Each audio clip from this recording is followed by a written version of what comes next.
was to get the sound of each instrument, whether it be Miles or Bud Powell or Charlie, let's say.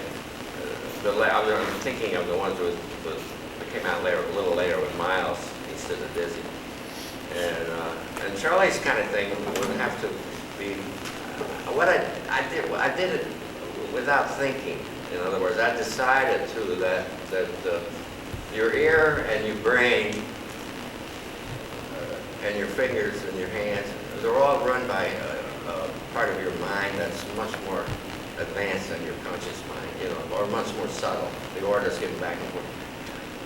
So I decided to turn it over to him and not think about it consciously. Should I use the second finger? Should I slide? Should I do this? I'm just going to listen to this and play it until it comes out right. And things that Charlie played, like, can't do it anymore.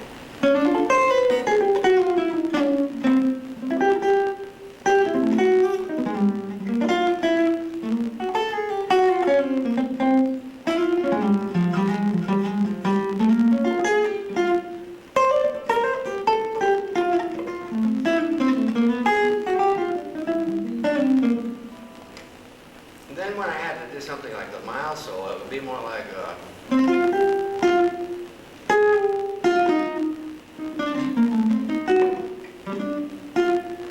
but then the piano was a different problem because that's more, it's keys you can't slide, even as much as guitar, So they have to play every note literally.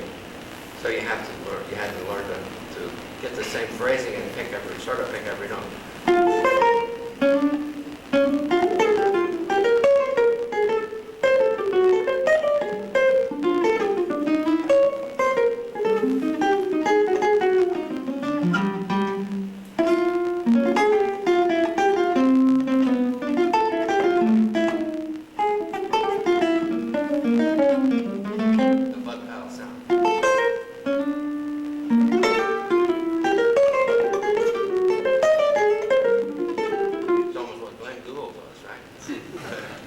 With the weak notes accented. But it worked. But Tal Farlow was just here at the Bellarmine Clinic was it a week ago or 2 weeks ago? I don't know, Monday, 3 weeks ago? And we talked about it because we were the only two guys doing that, and we've often been associated, and it was taken for granted that we influenced one another, which we didn't, because we both played the way we played when we met. And he said in public and in print, and I have too, that we were using the same watering hole. That's all. And there's no one else doing it on guitar. Charlie Parker and Bud Powell, that is, bass, and for single string work.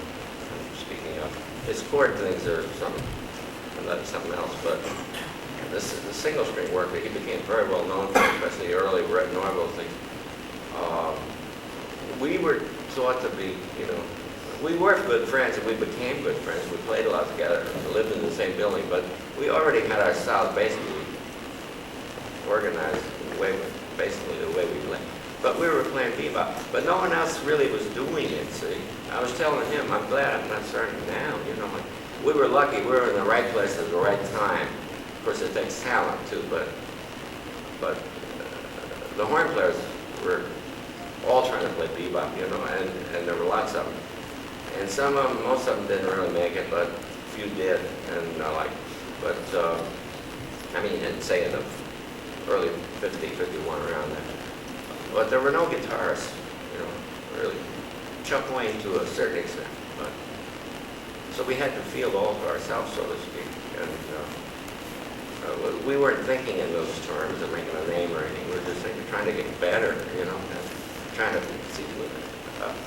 I think I did an interview on a program called Fresh Air with Terry Gross's NPR thing, when she came down here, and I told her that